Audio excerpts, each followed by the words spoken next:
Where your treasure is, there will your heart be also. God has given us unlimited treasures in His Word. Every time we open it, we can discover a new treasure or admire an old one. What will we find today? Let's dig in.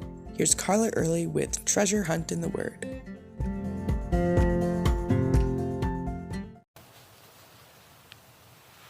Have you ever been desperate? You hit rock bottom with nowhere to turn but up.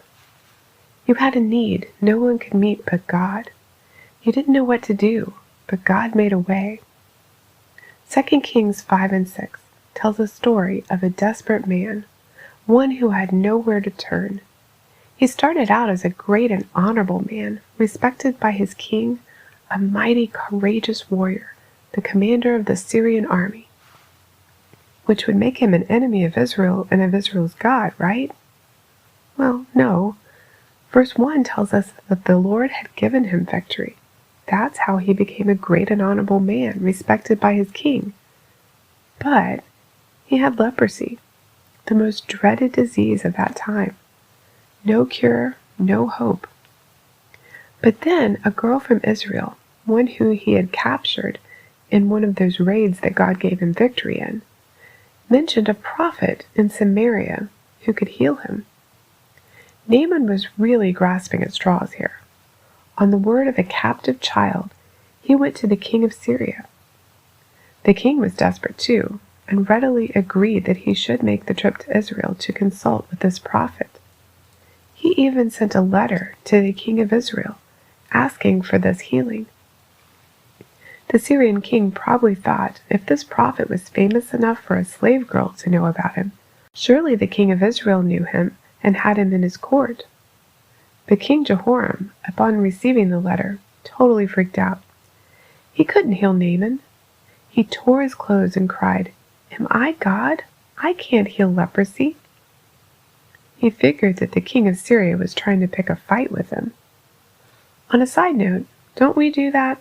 At least I do. I hear from God that He wants me to do something, and I totally freak out, until I realize that He's the one in charge, and He will do it through me. It's not me on my own. King Jehoram found this out when Elisha sent him word. No need to tear your clothes. Let him come to me. Then he'll know there's a prophet in Israel. In fact, both Naaman and Jehoram would see that. Miracles aren't just for us. They're to build our faith so that we'll have a story to tell others of God's faithfulness and help build others' faith. So Naaman, his horses and chariots, and entourage bearing gifts show up at Elisha's humble home. Here's the dignitary, part of his army, some of his servants, but no Elisha. Elisha didn't meet him at the door. He sent a messenger to tell him to go wash in the Jordan River 7 times, and you'll be healed. Now this isn't at all what Naaman had been expecting. Elisha hadn't treated him with the respect he felt he deserved.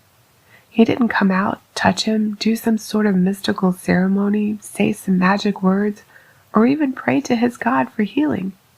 He just sent him 25 miles away to a muddy creek. How degrading. Don't we often go to God with our expectations of what we think He should do? And when He doesn't do it the way we thought, how do we feel about that? Naaman got angry, furious. His pride totally would have kept him from receiving the healing God wanted to give him. Has our pride ever kept us from receiving what God wants to give us? It takes humility to admit we're wrong, or to step out in faith and do what God asks of us. But when we do, we receive blessings more than we could have imagined.